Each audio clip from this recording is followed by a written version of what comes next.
Welcome to the Inside Syracuse Basketball Podcast. I'm Mike Waters. Today on the podcast, I'm joined by former Syracuse basketball player Dan Schayes. We talked about Dan's father, Dolph, who was one of 4 basketball players featured on a mural in downtown Syracuse. The mural will be dedicated on June 22nd.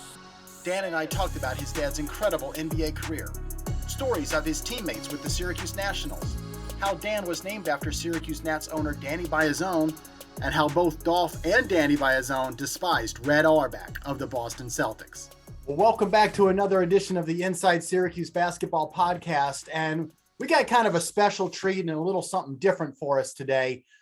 Instead of our usual, have a former Syracuse player on to talk about his playing days and what it was like to play for Jim Boeheim or go to a Final Four or whatnot, I've asked old friend Danny Schayes, who is a former Syracuse basketball player, by the way, but I asked Danny to join us because coming up in just less than 2 weeks now, on Wednesday, June 22nd in downtown Syracuse, there's going to be the dedication of a mural, which is being done on the side of a building in downtown Syracuse.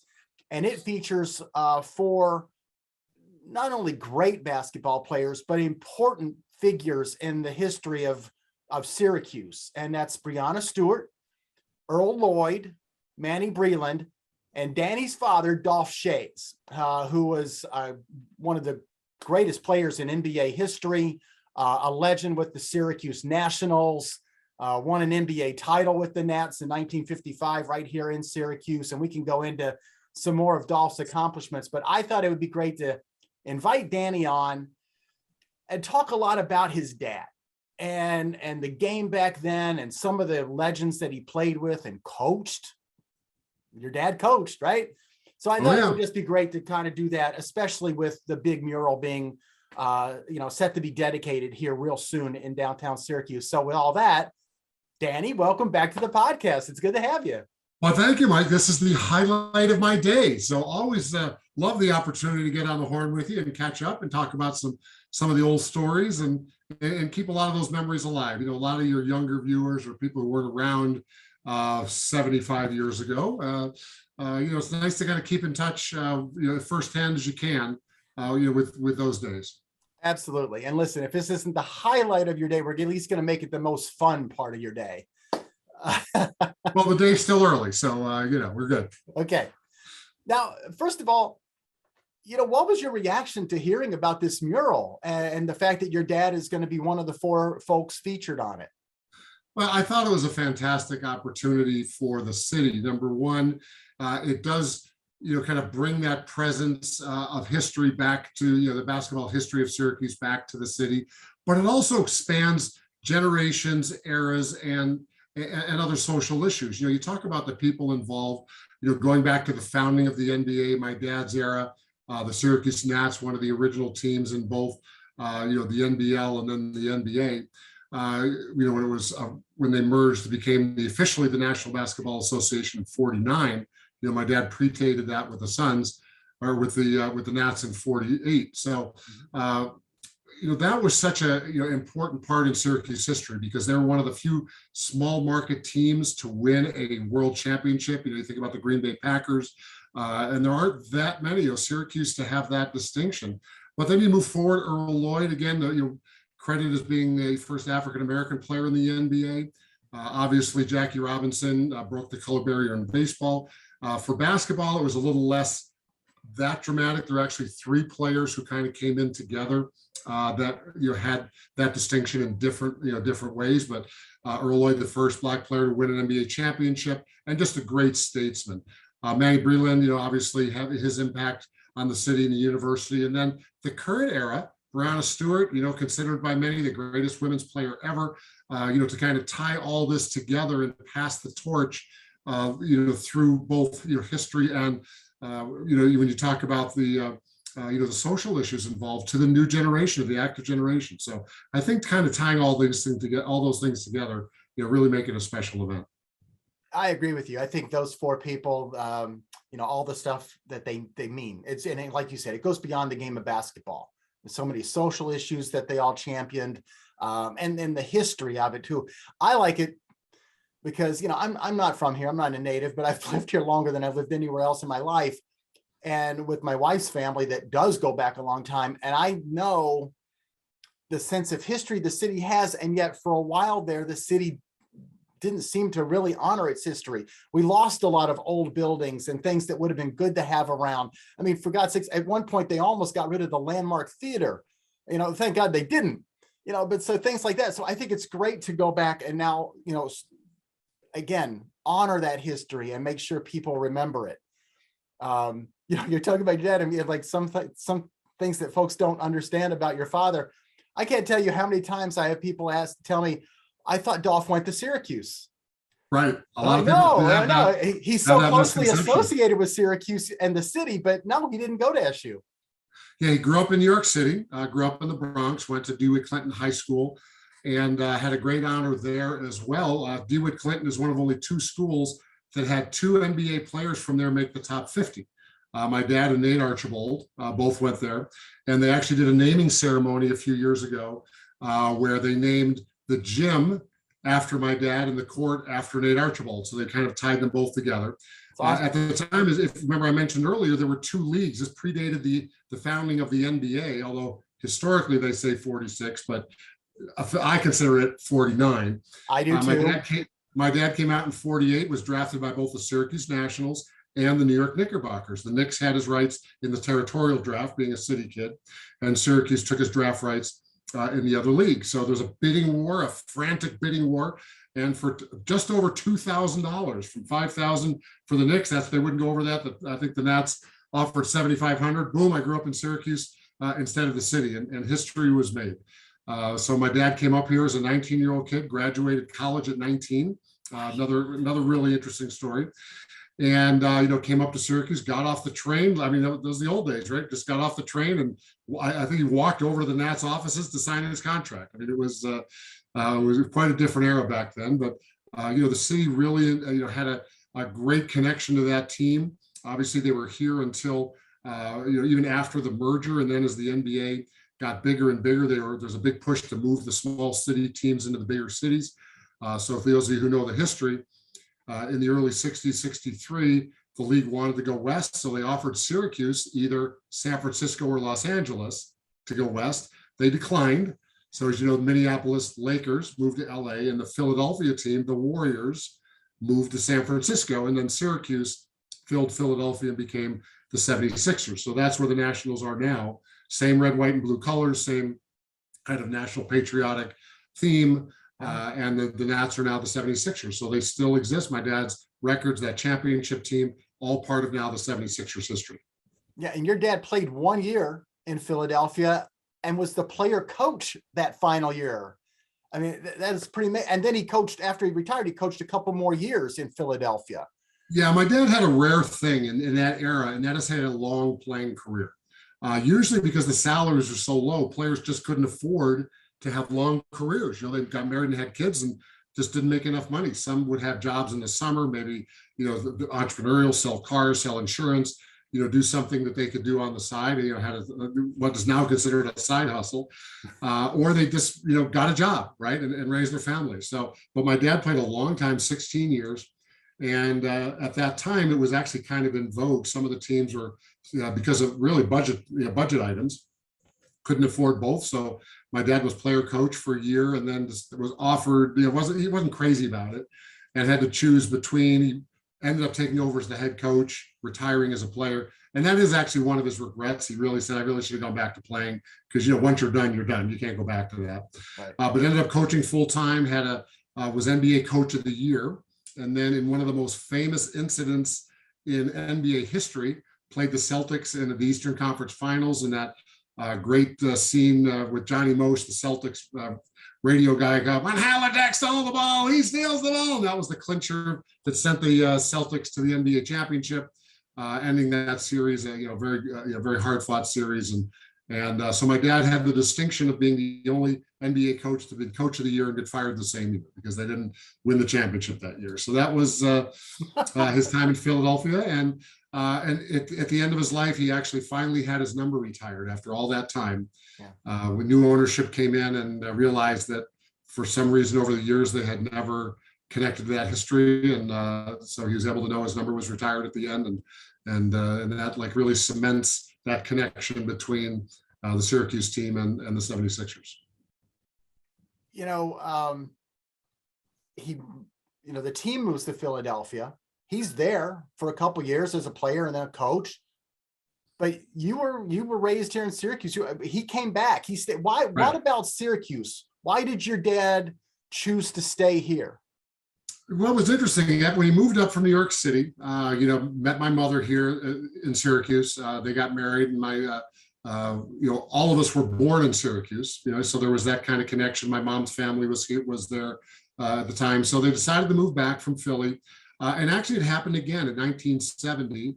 He got the job as a head coach of the then Buffalo Braves. Mm-hmm. And I set out the trivia question: which NBA team is now? The current NBA team was the Buffalo Braves, because they moved as well. But my dad was the head coach there. We moved to Buffalo for 2 years, 70, 71. And when that job ended, we came back again. And I finished my high school career here in Syracuse, and then obviously went to SU. So that was his home. And he was proud of the fact that his name was in the phone book. He was very approachable, very connected to the city. He was just a Syracuse guy. So it wasn't home away from home. He became a Syracuse landmark. I don't know how many players today would name their kids after the team owner, but your dad did. You're named after the Syracuse Nationals owner, Danny Biasone. Yeah, he was a great family friend, and it was a very different deal back then. You hear now about the NBA teams owned by, their owners have these big multinational corporations. The Miami Heat's owned by the owner of Carnival Cruise Lines, and Houston by a big restaurateur. Back then, Danny owned a bowling alley snack bar. I mean, that was his business, the Eastwood Sports Center. Yep. And it was a very small budget thing, and but he was a great part of the team, even though he had moved here from Italy. Was a native Italian. Fell in love with basketball, and took on the Nats as the owner. Hosted the All-Star game in '61, and as we know historically, the inventor of the 24-second clock. I think the greatest innovation in sports that really saved the NBA. But he was a great family friend, and I had the honor of being named after Danny, and grew up spending time with him. Really the rest of his life. Being here in Syracuse. I remember, going over to the to his bowling alley for lunch, and spending time going over to the Eastwood Barber Shop and getting our haircut. And as a little kid, and we went to an exhibition game, and the Knicks were playing in Buffalo in the early 70s, and we all piled into Danny's car, drove 2 hours to watch the game, and I had a buddy of mine in the back seat with me, and Dad and Danny in the front seat telling stories, and we were just a fly on the wall. I mean, it was incredible to spend time with him and be over his business. He had his little office with his with the Nats posters and the All-Star game poster and the things on the wall, and finally was inducted into the Hall of Fame, unfortunately posthumously, so his family accepted for him. But again, really considered, I think, the greatest innovation in sports, the 24-second clock. And you're right, Danny in the Hall, he deserves it. While we're here, I'm going to do what I have to do. My Leo Ferris deserves to be in the Hall of Fame as well. He, along with Danny, came up with the shot clock together. Right. And Leo's had like his hands all over so many other things in basketball history. In fact, Leo Ferris played a role in your dad coming to Syracuse. It was Leo who negotiated the trade between the Tri-City Blackhawks and Syracuse, because Tri-City was going to be had the rights to your dad, or was going to draft him. And right, originally. Yep. Yeah. So Leo got the rights to him and drafted him, and then got the rights to him. And then he was the one that outbid the Knicks. Getting Danny Schayes into the Syracuse as part of the NBL at the time was one of those little crafty moves that eventually forced the merger the next year. So Leo Ferris, folks, remember, look up the name. 100% right, Mike. He's a guy who was a great influencer back in that day. He would have been, in today's era, executive of the year. He would have been, a real power broker, in today's world. I mean, a guy who was innovative, forward thinking, and certainly deserves a huge amount of credit. You talked about you and your buddy being in the back seat of the car with your dad and Danny Biasone driving the Buffalo. What were some of the stories? What were some of the stories Danny or your dad would tell on those occasions? Well, they talk a lot about the personalities. Some of the players, some of the other coaches. Neither were Red Auerbach fans, for instance. It was everybody had we were Celtic haters back in the day. Of course, because they were the Celtics and they were winning everything. So that was a lot of the topic. Danny was old school. Smoked a big cigar, and I remember halfway. Remember this is the early fall, right? Because the season was a little bit earlier back then. So we're driving down the thruway. Danny cranks down his window, throws a cigar out, and the wind catches it and blows it right in my buddy's lap. Almost set the car on fire. I mean, it was just those just kind of just those fun little pieces of it made it so personable. For Danny it was such a to him obviously being an immigrant gave him such a connection, such a foundation with the city. Not only being a business owner, but as you know, sports teams become the personality of the city, right? They bring everyone together. And for Danny was so proud of that fact that as an immigrant, he was able to get so ingrained into Syracuse society and history. You were born about 1960, 59? 59. So, your dad played until 64. So you're so young. But right. Did you get to know any of your dad's teammates and some of the guys that played back in those days?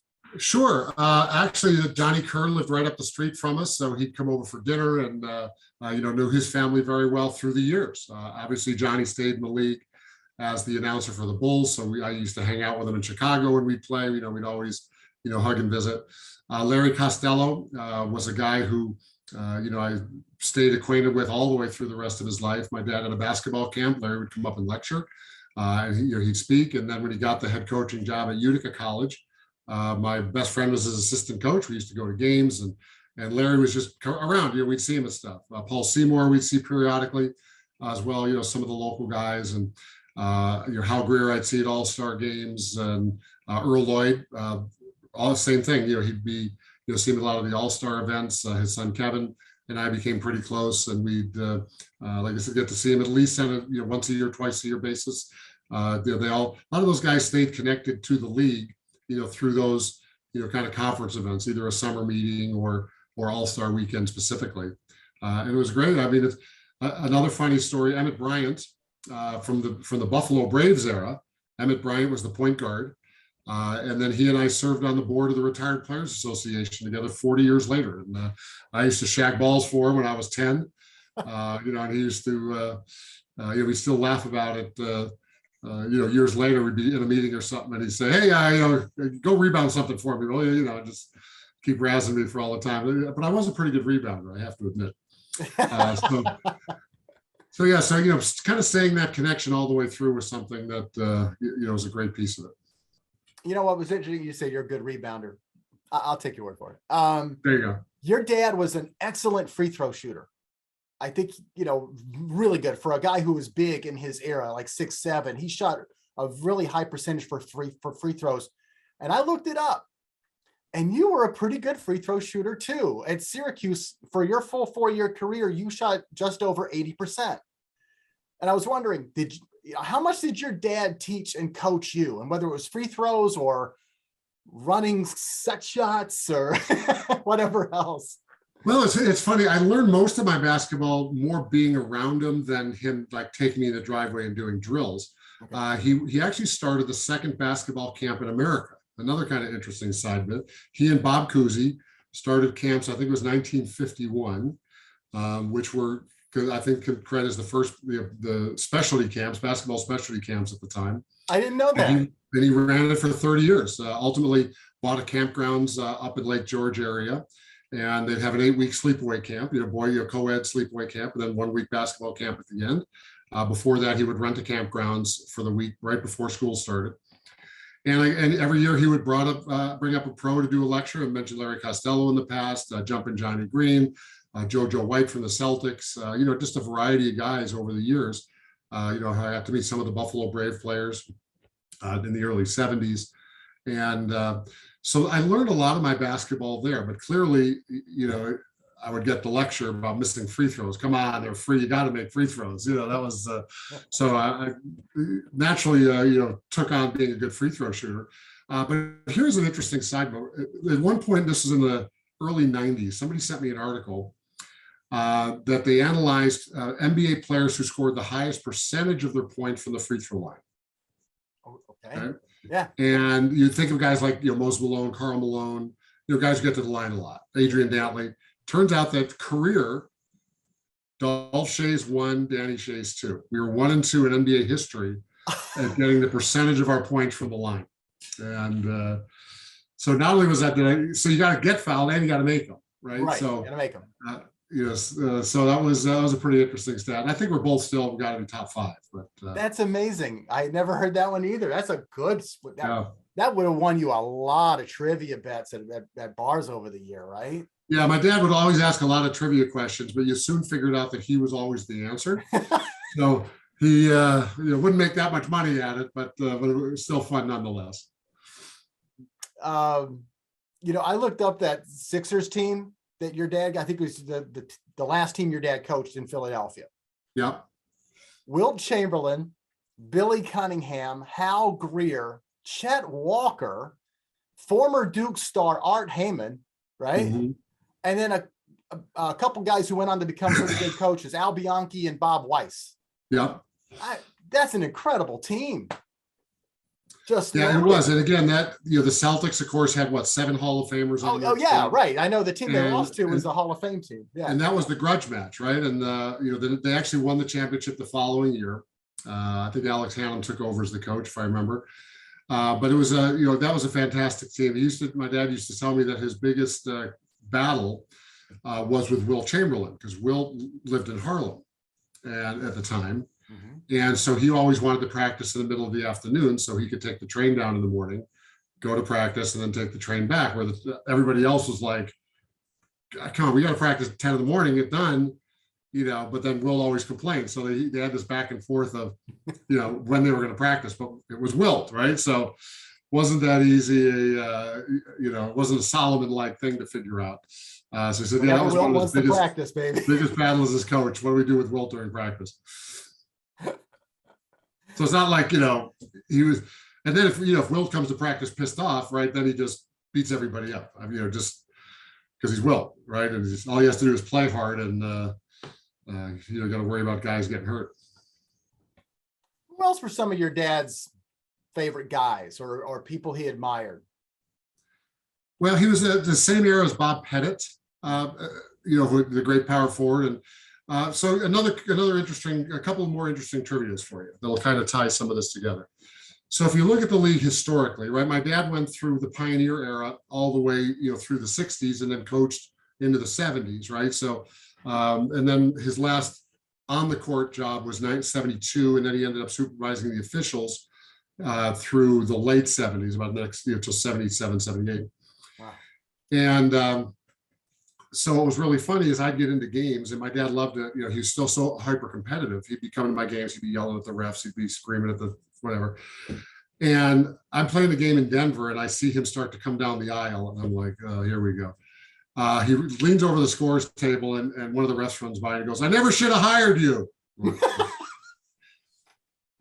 Didn't get a call for 2 years from that guy after that.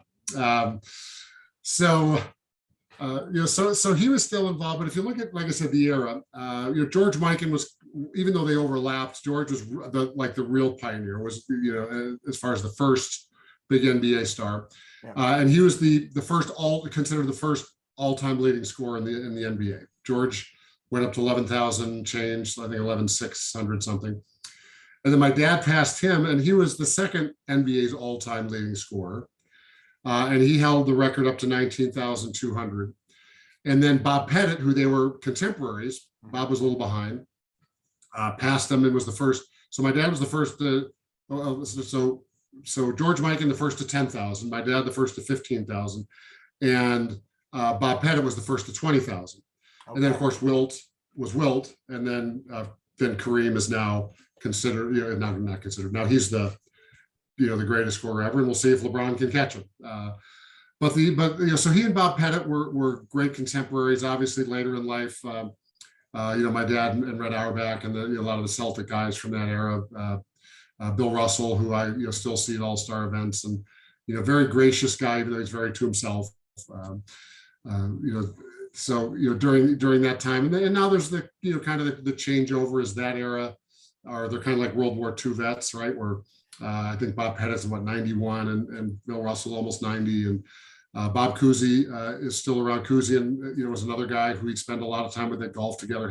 John Havlicek, when he was alive, they used to do a lot of charity golf events together and all-star games, and so he actually did hang around with a lot of his contemporaries, and certainly guys on his some of the teammates, the Costellos, the Paul Seymours, guys that he used to see continuously moving forward. So those are kind of his his really peer group, the guys he really enjoyed being around, and then of course he loved coming to All-Star Weekend every year and meeting more and more of the younger players. Then obviously when I was in the league for my stretch, he'd be around at games, and so he'd have a strong connection to my era guys, coming to the locker room and coming to games, that kind of thing. So guys like Penny Hardaway, and earlier Kiki Vandeweghe, his son Ernie, his dad Ernie was an NBA player my dad played against. So we've been close to the Vandeweghe family for a long time. So it's Ernie Vandeweghe played his college ball right down the road at Colgate.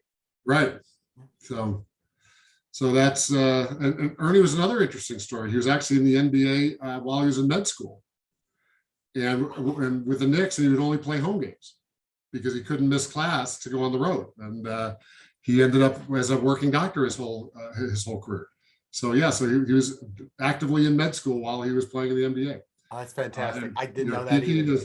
Kiki is I think the fourth, and then his son Reese is the fifth. So Ernest Maurice. So that's a great family history, and great athletes. His brother's a great volleyball player. I think his sister is a swimmer, Olympic swimmer, Olympic caliber. So they've had a great great family history as well. I got to show the audience, if anyone's watching on video, great. If not, you can listen to it. But I'm going to show Danny this. What a few prized possessions here in the home office, and this is one of them. Look at this. This is a copy. Not a copy. It's the program from the 1961 NBA All-Star Game that was held in Syracuse. And right here on page 2, Dolph Schayes, one of 3 Nats in the game.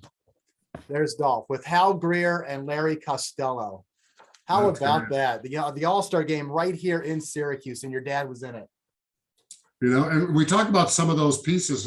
You and I were talking earlier about the 24-second clock. The actual original 24-second clock is in the Lemoyne College Library. The Bizone family had donated it to Lemoyne. So it's on the second floor in a big glass case. And when I was there for doing a history of the game show with Vince Carter on ESPN Plus, check it out, about the 24-second clock. It was actually turned out pretty well.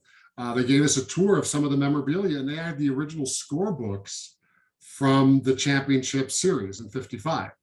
And so she pulled them out, and you got to see where they used to mark everything in pencil, 1 point, 2 point, and they had the original scorebooks from the finals. So a lot of that great history. And as you know, the Marriott downtown, the former Hotel Syracuse, Shaughnessy's, has a lot of the old Syracuse memorabilia.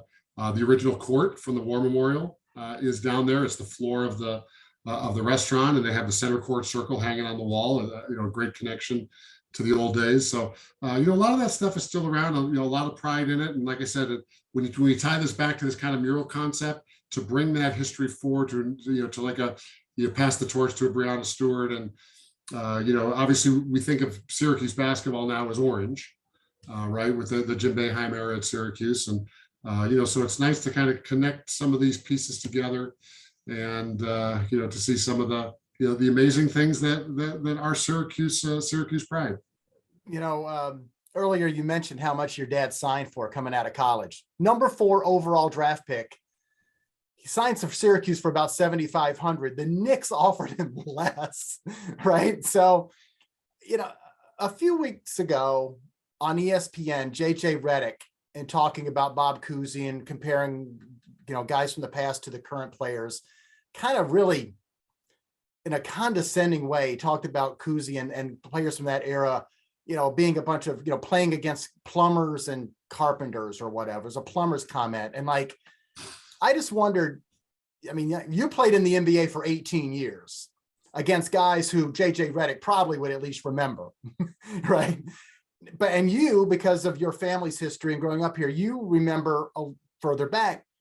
Well, I wondered what your reaction was to JJ Redick's comments. Well, see, it's funny. That's the kind of thing you can look at and you can say, well, if JJ Redick played in my era, he'd have been useless. Because back then you could hand check, you could body guys, you could belly up, you could pressure, you could, do all these things. He's a successful player because you can't touch him. You got to play with your hands behind your back. You got, the court spread in different ways. There's nobody's using centers. And, but his game is suited to today's era, not suited to my era. They talk about, how would have LeBron been and if he had to do what Jordan had to be put up with, what Jordan had to put up with, right?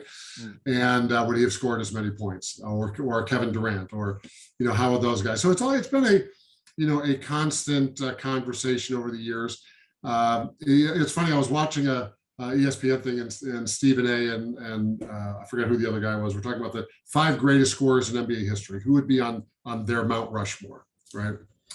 And naturally, it's, well, is it Kobe or Jordan? Is it LeBron or Carmelo? Like, they're comparing the guys with a lot of points because they played in an era where you can score a lot of points, right? But if you actually break it down, different ways, my dad was probably one of the top 5 scorers in NBA history. When you look at it from the fact you're trying to compare eras, he played pre-shot clock, where the average scores were in the 80s, right? And so if you take the percentage of points that he scored and move it into the post-shot clock era, he played half his career before, half after. He's probably good for another 6,000 or 7,000 points. There was no 3-point line, and he was a guy who shot from deep, right? And if there was a 3-point line, his game would have been focused around that, right? Obviously, getting to the free throw line. So if you look at that era and that style of play, it's way different. If Jordan had played today, he might have got 80,000 points. Because can't hand check, right? Everything's flagrant foul going in line. It's just such a whole deal. The court's so spread. There's no centers clogging it up. There's no flagrant fouls. There's no you can't touch anybody. So would Jordan have gotten who knows how many points playing in today's era? So it's a tough thing to do. Yeah, I did. Sorry, I didn't love JJ's comments because if he was referring to the fact that players had off-season jobs, then he's not taking into account what they made.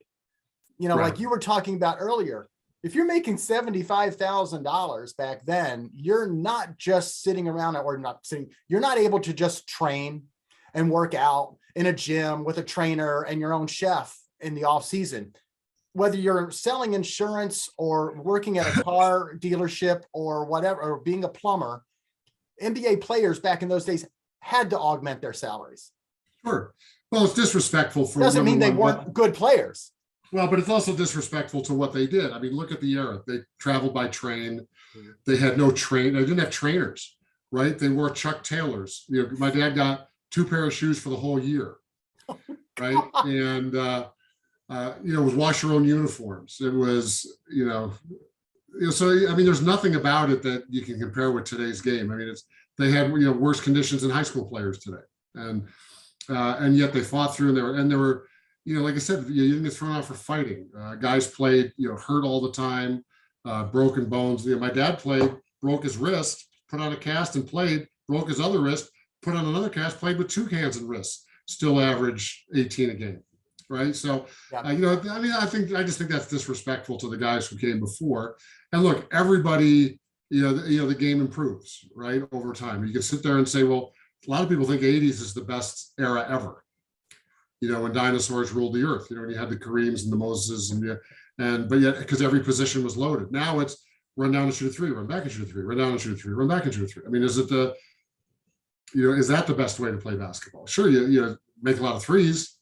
But is that it's just the evolution of the game, and so like I said, I think all the eras, get need the respect for what it took to do it, and back then, it's funny you talk about the All-Star game. 1951 was the first All-Star game. My dad was only an All-Star 12 years because they didn't have the game his first 3 years in the league, right? They didn't start until his fourth year, or else he would have been a 15-time All-Star probably, right? And the only reason they had it, it was hosted by Boston because the owner of the Celtics was the only owner rich enough to take a loss if it bombed. Nobody knew if it was going to work or not. Oh, wow. So they actually have a story about him and the commissioner at the time standing in the lobby counting bodies going through the turnstiles to make sure they were going. And they said, oh, once we hit 8,000, I think was the number, or 10,000, one of those. They hit that, they go, we're break even. Okay, now we can enjoy the game. But that's what it took to have an All-Star game. That. And again, you talk about, what would guys do for the love of the game? My dad would always say, I'd have played for free. We love the game so much. And, my coach in the 80s, Doug Moe, used to complain about tissue paper athletes. Oh, you guys are, if you got a bump or a bruise, your agent's telling you to sit out the game and not risk anything. And, guys, my dad, and I don't know that there's a right answer. I'm just saying of that era, that the guys were made out of shoe leather. They played, Johnny Curse was one of the funniest guys ever. He used to joke that on my gravestone, it's going to say, see, I was right. My feet were killing me. And, so, because again, you're playing in Chuck Taylors, no trainers, no ankle tape, no treatment, no ice, nothing. And, they just toughed it out game after game. Because I can't completely let up on the Bob Cousy thing, I will refer to the movie Blue Chips. Mm-hmm. And he played the athletic director to Nick Nolte's coach. And there is a scene where they're talking with each other in the gym. And Cousy, who by this time is probably in his late 60s, maybe even 70 years old, is shooting free throws. And I've read that scene, he doesn't miss a free throw while they're just chatting. And Nick Nolte even throws a line, don't you ever miss? It was unscripted. But Cousy, that whole scene. So Bob Cousy sitting there making free throws. So I don't know whether he could play in today's era or not, but you could certainly put him at the free throw line. So anyway, moving on. Your dad was a great player. And it's just such a treasure that this city needs to hold on to because of the fact he did embrace it and decided to stay here and raise a family here. So I'm so glad to see him go up on this mural soon. I am too. It's a great, you mentioned a guy who just took on being a Syracuse guy, growing up in New York City, which normally is such a, kind of dominating force, comes up to, you remember this is Syracuse in the late 40s, right after the war. He went to, came up in 48 and, just spent the rest of his life. And like I said, he was proud of being a community guy. He had his name and phone number in the phone book. And, you could call him up or see him at the coffee shop or the donut shop. And, was a business owner here in town and, was a Syracuse guy. And he always considered himself being Syracuse, not New York City. Well, I consider myself lucky to have met him. I know he passed away about 7 years ago now, but he was tremendous. And there was every once in a while, like every other year, I would get invited to speak to this one group, I think at his temple. And they would have me come talk about basketball. And I'm sitting there going, well, you've got Dolph Schayes sitting over there. Why are you inviting me? It's like, you don't need me. You've got a regular here. And, and he was so awesome. And he would give me a hard time and, a few jokes at my expense. And just, he was a tremendous guy and I miss him. So. And I look forward to seeing you at the dedication. You're coming into town, correct? I am. I am. That'll be see you there. All right. So again, just to remind everybody, Wednesday, June 22nd, downtown Syracuse, the murals unveiled. Breanna Stewart, Manny, Breland, Earl, Lloyd, and Dolph Schayes, father to Dan. Danny, thank you so much for being here on the podcast. You bet. Thanks, Mike.